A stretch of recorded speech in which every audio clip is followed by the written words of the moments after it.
ठाकरे बंधूंच्या युतीबाबत उद्याच्या मेळाव्यात उत्तर मिळेल, संजय राऊतांचं मोठं वक्तव्य। राज ठाकरे उद्धव ठाकरेंच्या दसरा मेळाव्याला जाणार का? अद्यापही अधिकृत घोषणा नाही।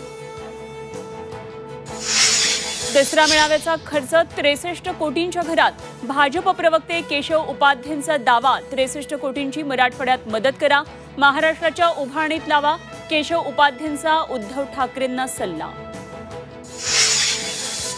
आधीच खड्ड्यात गेलेल्या शेतकऱ्याला अजून खड्ड्यात घालण्याचा सरकारचा प्रयत्न, उद्धव ठाकरेंची टीका, तर शेतकऱ्यांकडून कुठलीही रक्कम घेतली जाणार नाही, एकनाथ शिंदेंचं प्रत्युत्तर। मुख्यमंत्री फडणवीसांनी बोलावली ओबीसी नेत्यांची बैठक, 4 ऑक्टोबर रोजी मुंबईत बैठकीचं आयोजन। मराठा समाजाच्या जीआरमुळे ओबीसींमध्ये तीव्र नाराजी। गोपीचंद पडळकरांची जीप पुन्हा घसरली, सांगलीतल्या कार्यक्रमात जयंत पाटील यांच्यावर खालच्या पातळीत टीका, मुख्यमंत्र्यांनी ही समज देऊनही पडळकर काही ऐकेना। भिवंडी आहे मराठीची गरज काय? अबू आझमींचा मराठीत बोलण्यास नकार, महाराष्ट्रात केवळ मराठीत चालेल, मनसेचं उत्तर, अबू आझमींना मनसे स्टाईलनं उत्तर देण्याचा इशारा।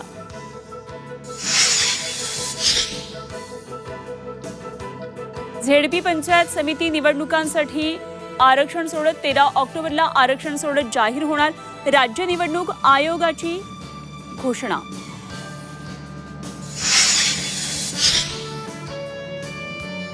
एसटीची 10% भाडेवाढ रद्द, झी 24 तासच्या बातमीचा इम्पॅक्ट, झी 24 तासच्या बातमीनंतर एकनाथ शिंदेंची घोषणा। धनगर समाजाला एसटी प्रवर्गातून आरक्षण देण्यासाठी तरुणाची आत्महत्या, संभाजीनगरमधल्या तरुणानं सुसाईड नोट लिहून संपवलं जीवन। पुण्यामध्ये शिक्षण घेणाऱ्या महेश जाधव या शेतकऱ्याच्या मुलाला मदत करा, मदतीसाठी झी 24 तासची लढ म्हणा विशेष मोहीम, विद्यार्थ्यांना मदतीचा ओघ सुरू। बीडमधल्या महेश मतेची शेती पुरात केली वाहून, पुण्यामध्ये शिकणाऱ्या महेश मतेला आर्थिक मदत द्या, झी 24 तासचं आवाहन।